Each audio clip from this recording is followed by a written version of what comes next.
Part 4, life overflowing, walking in love.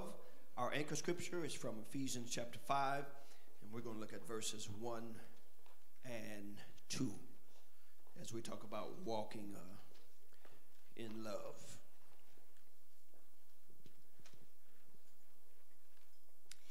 Be therefore followers of God as dear children. So as we talk about walking in love, Paul starts out, he's writing obviously to the church at Ephesus, and he says, be ye therefore followers of God as dear children, okay? So he tells us to follow God. And walk in love as Christ also hath loved us. So he says, now walk in love as Christ also hath loved us. And hath given himself for us an offering and a sacrifice to God for a sweet-smelling savor. So today what we're going to do, Sister Marlene, is we're going to look at what walking in love looks like.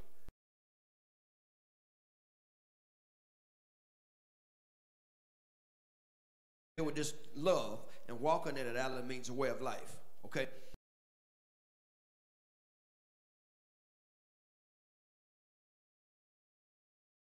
About some other words, and I said, yeah, like love.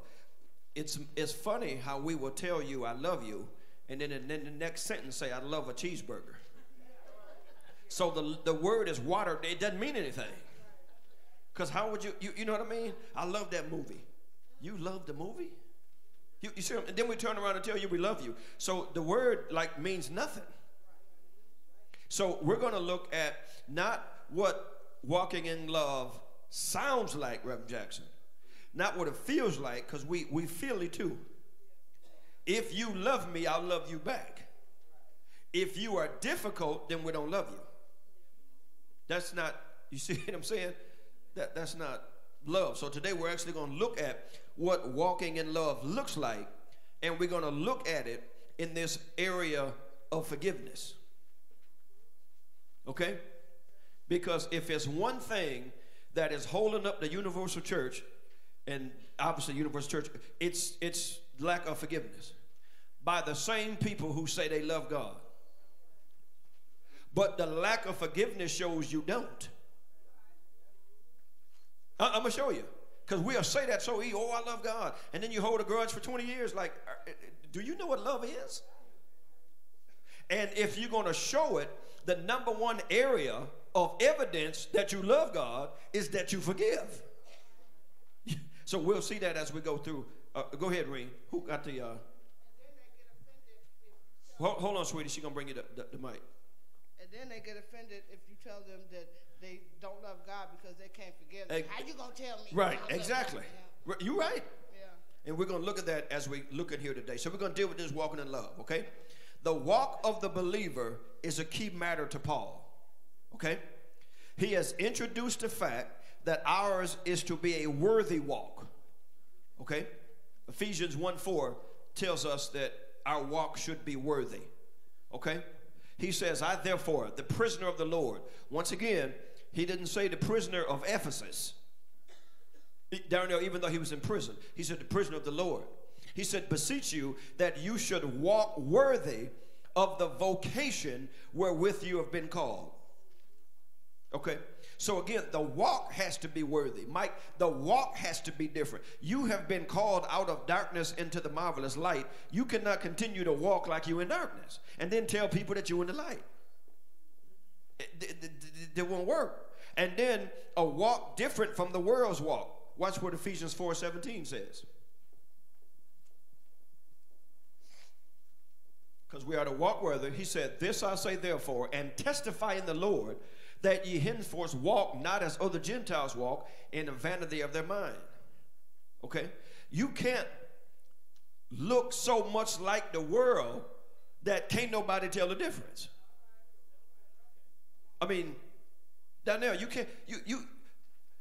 can't look like a pimp and then get mad that people mistake you for a pimp. That makes sense? And that's why we tell our young kids, and our young kids, they don't understand that you've already got a strike. Why would you do stuff and then get mad when somebody labels you, but you want to look like what they labeling, but you just don't want them to label you. That doesn't make sense to me. You know what I mean? You got your pants down here, and then you tell me what you ain't. Well, then why you looking like the ain't? I mean, the is. You understand what I'm saying? I mean, you can't, we have to look different. I'm not saying you got to wear a skirt to the ground to trip over it, but you can't, all your breasts, your butt, everything can't be exposed, and you run around talking about, I'm the child. Cover up. I mean, you understand what I'm saying? And nobody's saying you less than, you ain't fine or all that, but you can't look like the street person and get mad when they call you the street person. It got to be, you can't walk like them. You can't cuss like them because they don't know who to, everybody cussing in the lunchroom, don't nobody know who's saved because everybody doing the same cuss words. And that's not going to work. He also calls for a walk in light.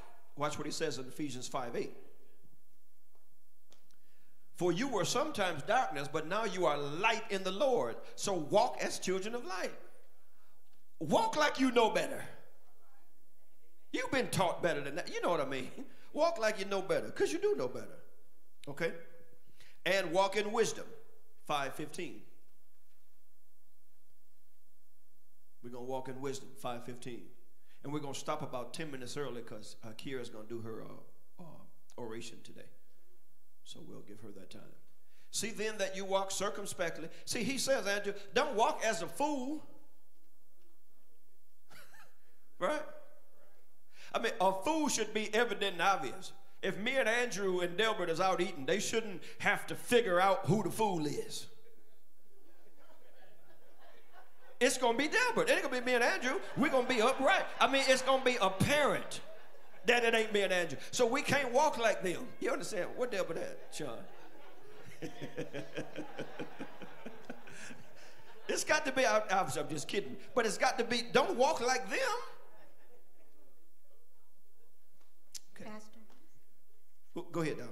That's why sometimes if I see some of the young men up at the college walking down the hall with their pants down, yeah, I'll just tap them and ask them if I can speak to them for a minute. Mm-hmm. And the first thing I'll ask them is, are you a student up here or are you from down the street? Are you from the high school or are you right. a student?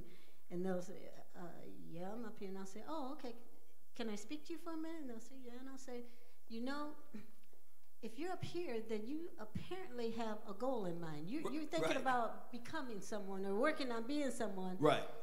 You might want to think about pulling them pants up because people are looking at you now. Exactly. And you don't know what they're thinking. And they might be thinking about you representing something. Right. So, you know, I'm not telling you what to do, but you might want to think about pulling them pants up. Right. And they'll just say, okay, thank you. And they don't know, as you said, who in that school that they might have to sit in front of to get something. Mm-hmm. And you come in my office, and I seen you, and now it's already in my mind. I ain't okaying nothing. I'm not doing nothing with this person. It's already in there. And we can sit back and say that ain't fair. Okay. Fair, once again, is a place where they judge pigs. Because you're telling them what's in your mind. Well, then, if you're telling them what's in your mind, why is your butt showing? You see what I'm saying? Well, y'all can't judge me for up here. No, ain't nobody judging you with fruit inspection. Your behind is showing. That's not judging you. That's a fact. You understand what I'm saying? That's a fact. You know, I don't see how that's going to affect. Okay, keep doing that. And then what you're going to keep telling us is they ain't hiring you because you're black. No, because the one you interviewed with was black. They hired you because your pants was down. And that's a mindset. That's telling them something. As Dr. Matthews said, they don't want you representing them. You got players in the NFL that making millions of dollars and losing contracts because they won't stop smoking weed. They don't want you to be the face of the franchise. I mean, Stephen A. Smith is right that he's never seen a joint worth $1 million. Never. Like, you're going to lose millions because you want to be who you want to be? Smoke during the off season. I mean, everybody can't be like Lawrence Taylor and bring somebody in the bathroom and say, man, go urinate in that cup for me. Lawrence would hand it to him and he'd pass. He played it, one of the best linebackers ever, if not ever, and played high. In our anchor scripture, the Apostle Paul pleads with believers to walk in such a way that daily life is characterized by love. Daily life, not on Sunday, because everybody loves everybody on Sunday. Growing in love, you hear that? Growing in love is a continuing need for every believer, since love fulfills all God's law. Watch what Romans 13, 8 through 10 says. He said, owe no man nothing but to love him. Now, he's not, when he said, owe no man nothing, he's not saying don't get along. He wasn't saying that. You get the point. He was saying all you owe somebody is to love them. For he that loveth another hath fulfilled the law. For this, watch, thou shalt not commit adultery, thou shalt not kill, thou shalt not steal, thou shalt not bear false witness, thou shalt not covet.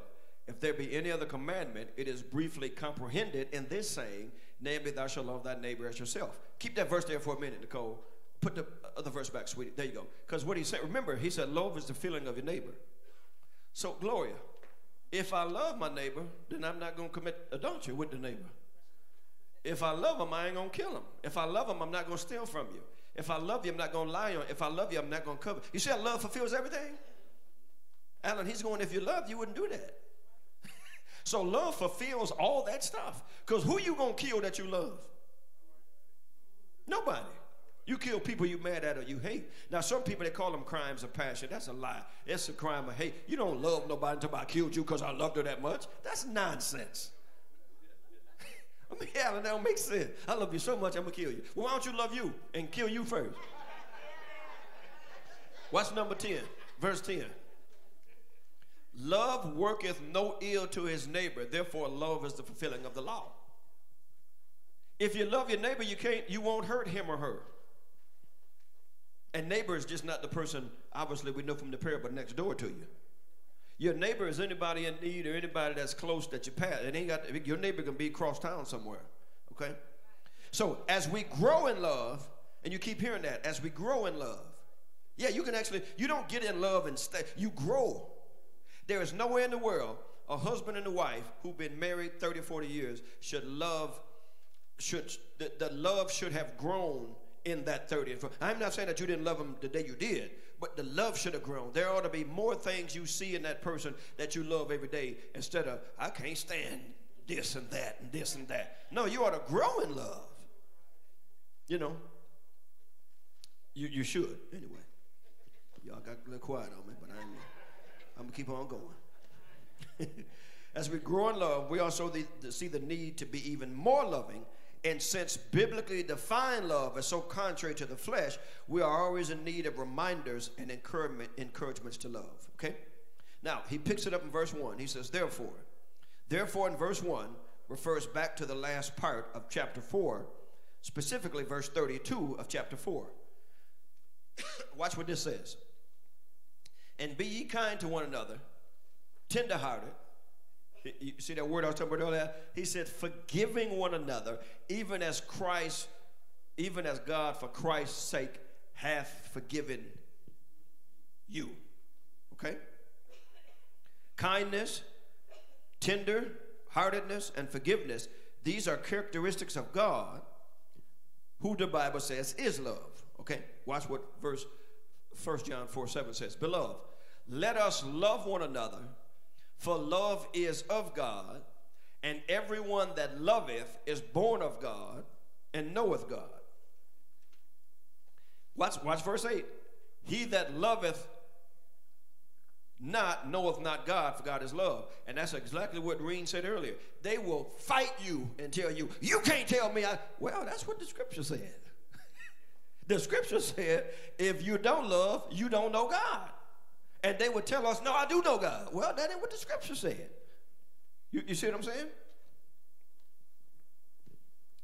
God himself is infinitely kind, tenderhearted, and forgiving, and we achieve those virtues by imitating their source. The source of them is from God. Thanks, Chloe. So on the love issue, if you have people who say that they've fallen out of love with someone, doesn't that just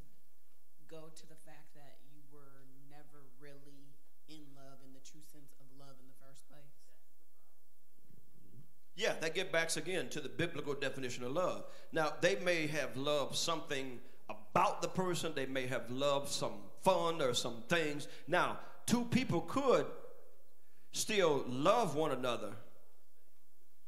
And I can love you and still divorce you if you like beating or mistreat me or something like that. You don't hate the person, you still love them.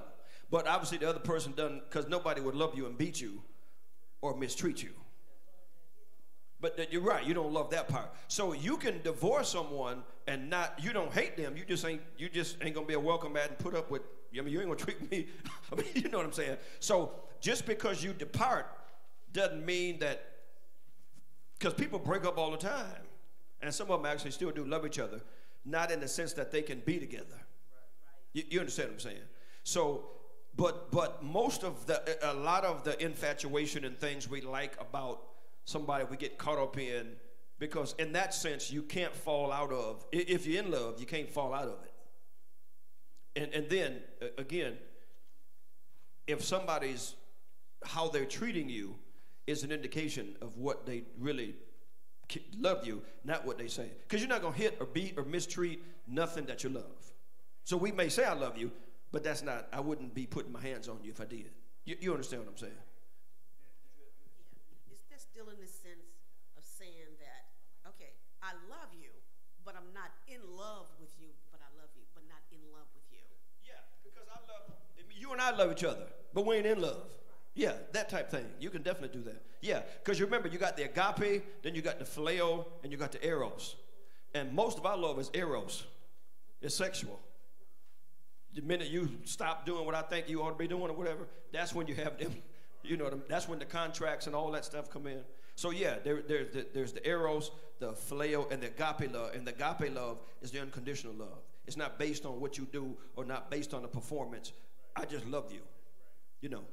And then that phileo is that brotherly love. Is like we tell brothers and sisters in Christ all the time, I love you. And they mean it, but they don't mean eros. Well, some of them don't. Did that answer your question? Okay. Yeah. Because you get, and just because you're also in love don't mean you get, I mean, you have children, you love them to death, but when they mess up, your blood pressure go up. You don't dislove them.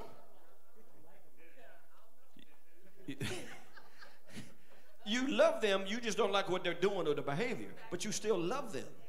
So that's real. And that's what people don't understand. They don't understand tough love. We think because we say we love you, that if you ask for the car keys and money, I'm supposed to throw it to you. No, I do. In fact, I'm not giving it to you because I do love you. Because you're going to be spoiled. You think that everything you can throw money at or throw something back. You're going to have to figure it out. So I love you enough to let you fall. Because if you don't, you're going to raise, the boy be hugging you and loving you, you raising the sissy. I don't mean in the sense of that. I'm just saying he ain't going to be, or do nothing for themselves. Because if you do everything and be there and won't let them fall, because at some point you're going to have to get a job, your boss, you're going to have to work, you're going to have a wife or kid, you're going to have to wash, you're going to do something. And if we coddle you all the time, you're going to be useless. He coming. Reen and then Glorious. I was just telling D, I love my sons enough to triple. I ain't got to watch them fall. I stick my foot out. You make them fall, huh? That's good, Reen. Yeah, they ain't going to hurt him. I want to see what you made of. Get up! Go ahead, sweetie. That was like with Devin. Devin was one of them kids, especially being an only child. He was one of them kids that pretty much got everything. He really did. And when he got older and was out on his own and everything, he was like, Mom, why didn't you make me do what you was telling me? Why didn't you make me do what you was telling me? Because now I got to learn it all over. And that's exactly what happens. If you don't train them to do it and make them do it, they got to learn it all over. You know, and I used to tell Devin, I said, Devin, we ain't got to do every one of these lessons the hard way, you know. Right. You can take some light. Oh, yeah. Okay. And kids don't understand it, but we're preparing them for the work, because the world is not, you talking about unfair? Oh, okay, just turn 18 and get out there. Yeah, you're going to go in the workplace, well, they treat me, sweetie, what do you think I've been trying to tell you for the last 18 years? Yeah, that's what's going to happen. So if you don't tell them that, Darnell, that's actually child abuse because you're not preparing them for the world. We're not preparing them to make it. We're preparing them to fail. Because most of us probably want them out of our house, don't you? I mean, serious. Love you to death, but like you said, you got to go get a, I ain't even saying you got to go to college. You got to get a trade. You got to work or do something. I mean, exactly. Go ahead, Sister Hines. Yeah, when my children was growing up, they didn't ever understand the statement I used to make to them when I told them, I said, I love y'all, but I don't like you at all. And when they got older, they said, Mama, you used to say you love us, but you don't like us. I said, I don't like nobody but you. Because y'all come with attitudes. I ain't got to like your attitude to love you. Right. So they understand it now. Now they tell their children the same thing. I don't like y'all because y'all got attitudes, but I love you because I'm going to always be there to support you. I just don't like your attitudes because I got 4 and all of them come with different attitudes. What you say to Patty, Sister Hines? No, what you say to Patty? Don't give her the mic. Do you like her? No. Andrew, don't give Patty the mic. Go ahead. You started this war. Now let's finish it. I'm going to finish it. I ain't going to say no cuss words. But anyway, when we was growing up, she used to always say, I don't like you either. But it didn't make me no difference because I knew she loved me. Right. You know? Right. But and you know she meant she didn't like you. It was something. it was because I was the baby. That ain't all, but go ahead. That's what it was. That's what it was. And they used to say I was spoiled rotten, but I wasn't spoiled rotten. I still ain't spoiled rotten. But I know she loved me. Yes, you do. That's your All sister. Right.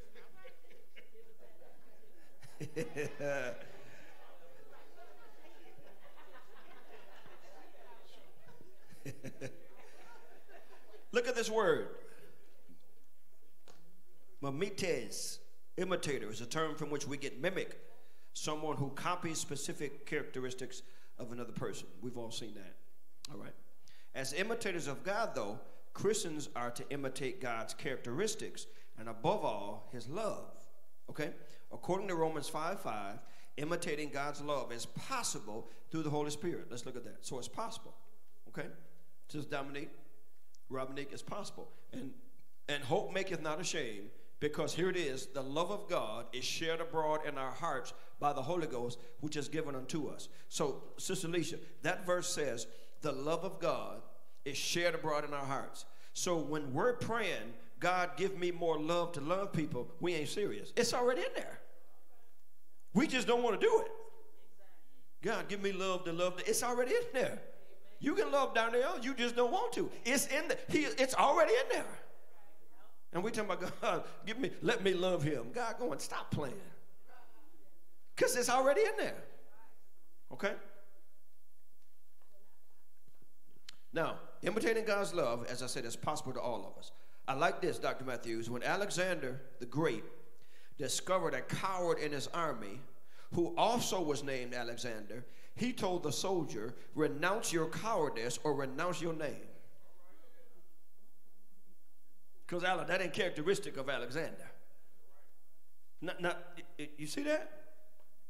So those who carry God's name are to be imitators of his character, which is characterized by love. It's natural for children to be like their parents. As much as they call you old and fogey and you don't know what you're doing, as they get older, they do everything you did. But why they at that age, I ain't doing that old stuff. You from old school. Y'all had 8 tracks. They don't even know what 8 track is. But they imitate their parents. Okay? They have their parents' nature, and they instinctively imitate their parents' actions and behaviors. And here's the thing, Dr. Matthews, that a lot of parents don't know. They're getting mad at their children because the children is a mirror, and they think they're mad at the child's behavior. They're actually mad at their own behavior, and they take it out on the child. Can't stand that. No, you can't stand you. That child is showing you. And that's what you don't like. I'm going to let about 10 seconds go by so people can get it. So then, because our Heavenly Father is holy, then we are to be holy. He tells us in Leviticus 19:2, I am holy, therefore you be holy. Because he is kind, we are to be kind. Because he is forgiving, we are to be forgiving. Because God and Christ humbled himself, we are to humble ourselves. Because God is love, as his beloved children, we are to walk in love. And here's the thing I was getting at there with the forgiveness. The greatest evidence of love is undeserved forgiveness. The importance of God's love was to, the supreme act, of God's love was to give his son, John 3:16. For God so loved the world that he gave his only begotten son, that whosoever believeth in him shall not perish, should not perish, but have everlasting life. Okay? So, God's love brought about man's forgiveness. Okay? God loved the world with such great love that he offered forgiveness to sinful, rebellious, wretched, vile mankind by sending his son to give his life on the cross that they might not suffer death. He offered the world the free gift of eternal fellowship with him. Now, look what God did, because remember, we are to imitate him, we are to mimic him. Watch this. God offered forgiveness, watch this, Sister Petrie, to sinful, rebellious, wretched, vile mankind. You know what the first thing comes in our mind when it comes to forgiving you? You don't deserve it. Alan don't deserve it.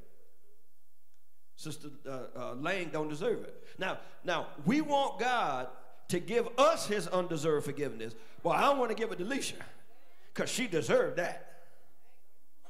No, that's not what no. I mean, so now we're on a deserved basis. Right? They don't deserve me to forgive them. Why? What qualifies you for God to forgive you then?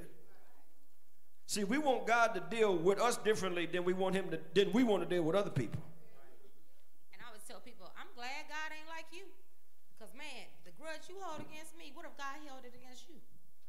I mean, people always so quick to say this and that, but the first thing I throw out there is, I thank God. God is not like you. And just walking in here today is just touching home, because I've been dealing with so many people coming at me with this and that. And I'm like, man, I'm a giving person. And I give because I feel happy when I give somebody something, because I might have touched you with something that you might have been expecting. But because I had it, I felt, let me give it to you, because it was a blessing to me. If I don't need it, why should I hold on to it? Because I can't get the other blessing if I'm holding on to that little thing. So, just hearing that, and I've been all week telling people, like, here's an example. I went in the store, this guy I work with, his wife had a baby. So he wasn't expecting me to get his baby boy a brand new little outfit. I just felt like, he had a baby. Let me get it for him. I took it to work, gave it to him. He says, you know what? I was not expecting. I said, I just felt that, it's a congratulations. He had 3 girls, and this is his first son. So I know how I would have felt. Somebody acknowledged that I had my first baby boy. So I gave it to him. He just got to bowing down to me. I said, I'm not a God. That's just something I do. I felt good giving it to him. But just to hear you say that, that's all I've been saying to people that's been holding something against me or saying something. The first thing I say is, man, I'm so glad God ain't like you. Because, man, we all be in trouble. So it just hit home. Now, did you say that to the person? Yeah. Okay. Well, let me help you, sweetheart. One way because the minute you tell me God ain't like me, my defense is up, and you just separated yourself from us. If you're going to say anything, say, I'm glad God ain't like us. Because when you say God ain't like you, it's almost now like I'm over here and you the back, and then you're going to continue to have whatever you have, because you just kind of called me out. You see what I'm saying? Saying, I'm glad God ain't like you. Rarely do we say, I'm glad he ain't like me, because we like us. So we say, I'm glad he ain't like you, which brings about a separation, which ain't going to help that cause. Is what I'm trying to help you. So say us. Yeah. Because that way, if you put yourself in it, now it don't seem like you better than or elevating yourself. You see what I'm saying? So I'm glad he ain't like us. Because if he like me, we all be fine. I'm kidding. I heard a stop somewhere back there. I'm going to get Sister Hines on you, Patty. Forgiveness, again, the supreme act of God's love. And he told us, we already read that, he says God forgave us, and then we are to forgive other people. Nothing more clearly discloses a hard, loveless heart than lack of forgiveness. Lack of forgiveness betrays lack of love. The presence of forgiving always proves the presence of love, because only love has the motive and the power to forgive. The extent of our love is the extent of our ability to forgive. And one of the things, Robin, that people, oh, Reverend, you just don't know what they did to me. That's true. I don't need to know. But I know they crucified Jesus, and I know he said, Father, forgive them, so what's your thing? I don't know what they did to you, Alan, but I know what they did to him. And again, if I got to know what they did to you, your forgiveness now is conditional. Because you just told me you don't know what they did to me. Oh, so you're going to forgive based on what they do to you. You follow me? Which ain't forgiveness at all. And then you're going to try to sing, and then when you can't get the lyric right, you're going to blame it on your horse. No, it ain't got nothing to do with your horse. It's a lack of forgiveness, and you trying to sing love, and God is going, how you singing love with hate down there? How you going to usher somebody in with love, and you got you welcome them with this hand, you got a hammer in the other one to hit them with? I mean, that don't, you see what I'm saying? That don't work. You can't, I mean, it don't go that way. No. And the lack of forgiveness, I'm telling you, it'll eat you up just like it'll kill you. It will. You can think it won't and think it's funny, but no. The only person it hurts is you. It don't hurt the other person. You stand up late at night, I can't stand her. Who the one up at 3 in the morning? You. Who the one losing sleep? Who got ulcers? You. They said it ain't hurting the other person. No, let's don't do that. Don't shorten your life, okay? Just as the depth of God's love is shown by how much he has forgiven, the depth of our love is shown by how much we forgive. Above all, Peter says, keep fervent in your love for one another, because love covers a multitude of sins, okay? I'm going to go down. You can look at that later. The Greek word fervent refers to a muscle stretched to the limit. Our love is to stretch to the limit in order to cover a multitude of sins. First thing we'll tell you, that end getting on my last nerves. Stretch that last nerves to the limit. Y'all know that's what you're supposed to do. Stretch it. Then you crack the head open, huh? The greater our love, the greater the multitude of sins it will cover in forgiveness. I want to get to this story in Luke. That's what I'm trying to get to, because we got to let Kiara in. The depth of our love is also shown by, watch this, how much we know we have been forgiven. Now, see, this goes to the president, Trump. No, seriously, the depth of our love is shown how much. See, he says he has never asked for forgiveness because he, in his mind, never done nothing wrong. So since he's never been forgiven, why do you think he fired? How many people he done fired? Everybody. Yeah, and he the one need to go. And you see a little old wife, she just be so slick. He be reaching for Melania's hand. She be like, she be like, he be reaching Bobby. She just be like, man, you should have thought about that when you was with Stormy Daniels. That's what you should have thought about. All that money, man, please. He paid a whole lot, Reverend Jackson. Kalamazoo, they $10, $20. You paid $130,000. They a little cheaper on Capitol, ain't they? Okay. Might be. I was looking for somebody to give me a price. I would have said, bingo. All right. Y'all didn't bite that one. Watch this. When Jesus was eating with Simon the Pharisee, a prostitute, a toot, Nene called him, came into the house and anointed Jesus' feet with her tears, and she had expensive perfume. This wasn't from Dollar General, Dollar Tree, Family Dollar. Where she bought this perfume, there was not chocolate in the same shop. Blow pops. No, look, she had some expensive perfume. Simon was incensed at what she did and was disappointed in Jesus for allowing such a woman to even touch him. Watch this. Luke 7, and then Jesus is going to tell us why in the parable. Watch, Luke 7, 36 through 39. Watch this. And one of the Pharisees desired him that he would eat with him, Jesus. And he went into the Pharisee's house and he sat down to meat. You notice everywhere you see Jesus, he sat down to meat. Jesus, like, that's why I like meat, because I'm supposed to imitate Jesus.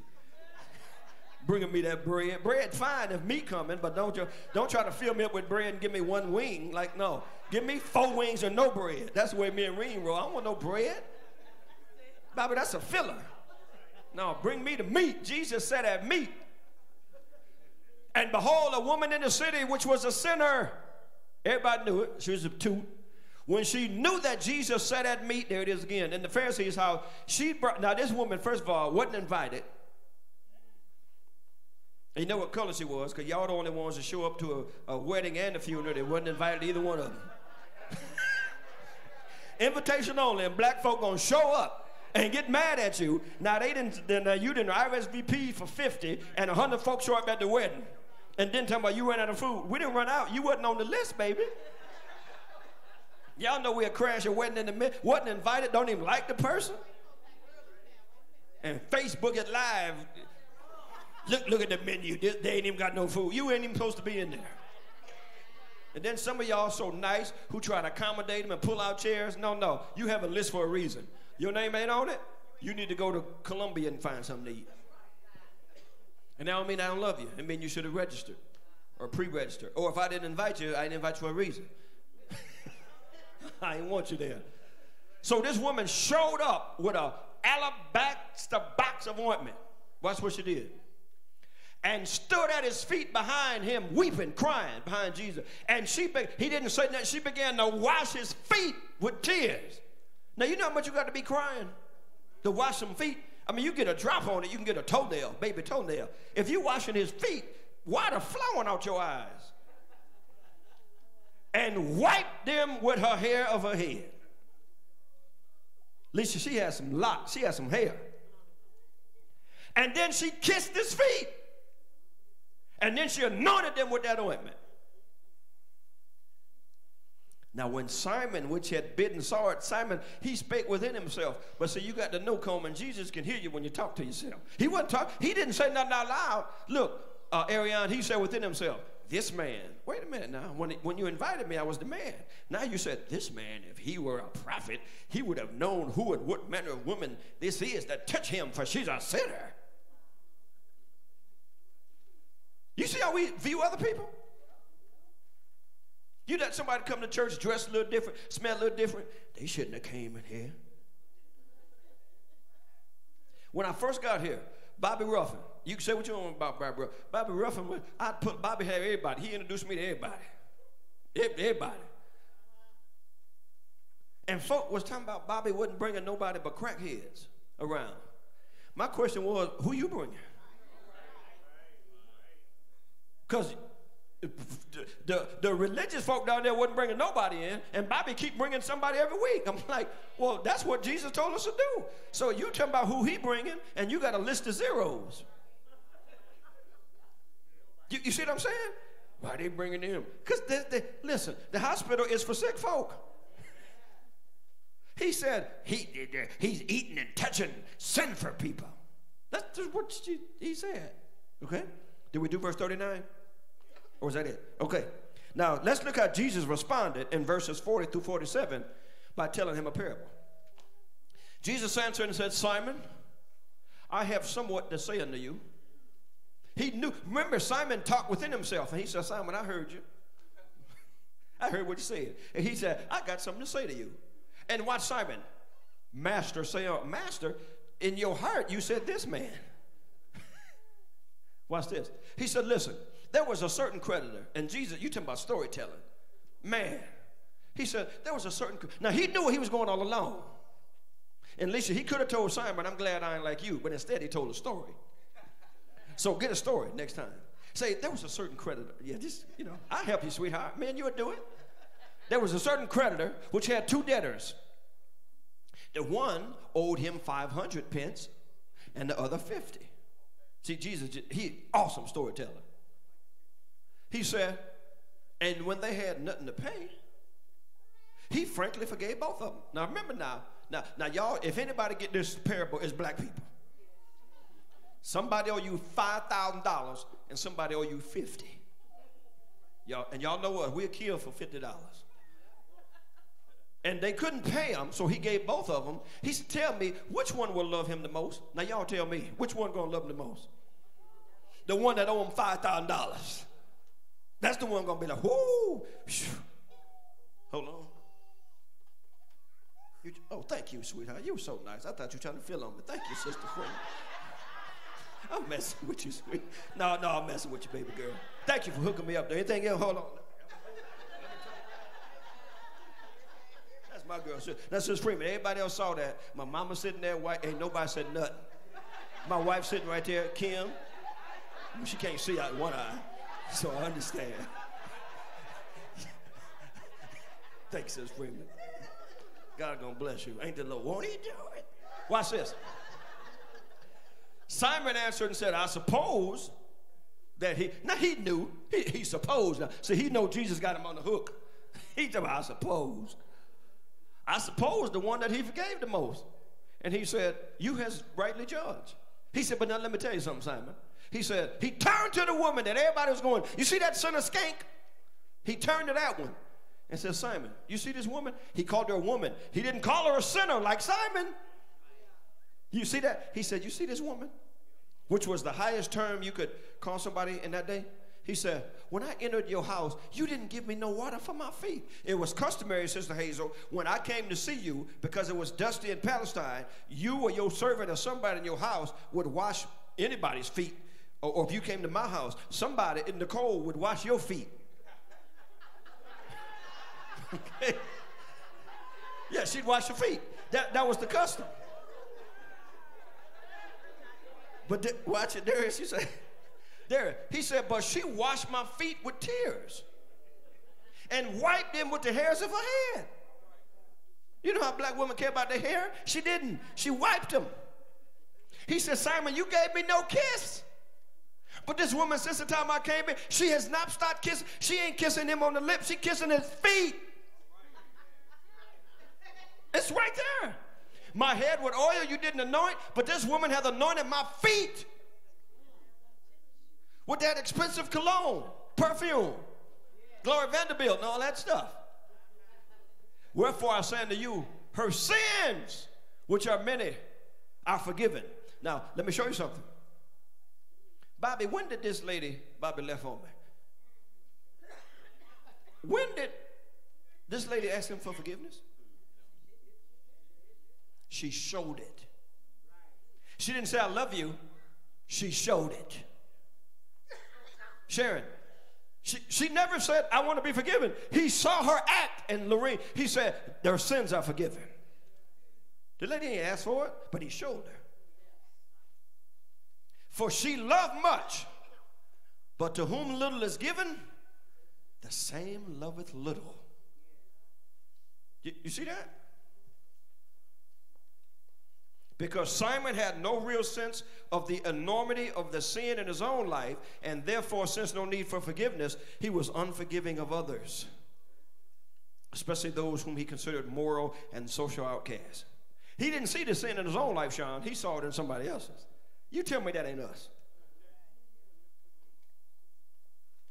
Tell me that ain't us. Now watch this. I know down there, I grew up 52 years being black, all 52 of them. All of them. You can't see the sins in your kid, but you dog every other kid in the neighborhood. Yours the one that's a trip. I mean, you ever seen people who won't tell their kid? Now, you can be in the fellowship hall or somebody where, and they be like, "Shoo, them kids bad." Like,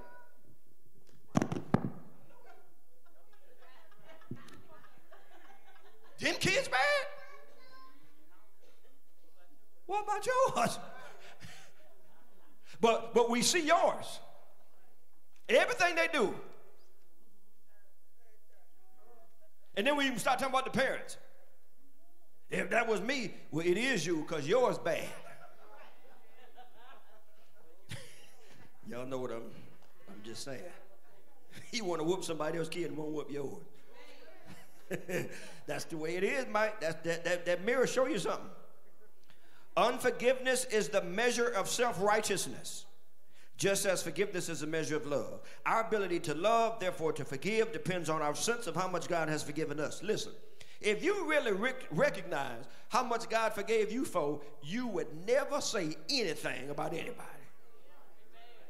Because it'll be enough to go, God, oh, thank you. Oh, Jesus. If you forgave me for this, and this was yesterday. This ain't a whole life load. This was from 4 to 8. It'll make you stop pointing at other people. It'll make you stop. You'll be like, oh, Jesus, I should have been dead, but you let me. And all they do is owe me some sugar. Could we fall out over, I'm serious. You know, he borrowed a cup of sugar. He didn't bring it back. So it's sugar, come on. Gee whiz. But we fall out. Yeah. And mama, something happened to mama, daddy died, and that kid get 3 dishes and you get 2. Now you and your sister done fell out over a dish that you don't even eat on. Crazy stuff. That's my blanket. You got 15? She wanted me to have it. If she did, she'd have gave it to you. I mean, just stupid stuff. That's my pot. You don't even know how to cook. But we fall out. I'm talking about family members over stuff that just, oh my goodness. Everybody was the favorite. That's what they say. Now both the parents dead, and now I'm the favorite, I'm the favorite. It ain't like in our family. Everybody know I'm the favorite. Right, Kim? Yeah, it's clear cut. Right, mama? Okay. You still ride home with Kim. Y'all be fine. You next. No, you low down, Kim. You go under. No, I'm just messing with you. No, I'm messing with you. Because it's me, then it's number 2 is me again. Number 3 is me. Okay. I'm just messing with him. Odessa. The person who sees the greatness of his own forgiveness by God's love will himself love be forgiven. Himself love. He forgives in love because his Father has forgiven in love, and he desires to be an imitator of his Father. Let me end with this story, and then Kiera should be coming. Do Reverend Owens know she told me, Quentin or somebody, make sure that she's coming? Henry? Somebody make sure Kiera's coming in.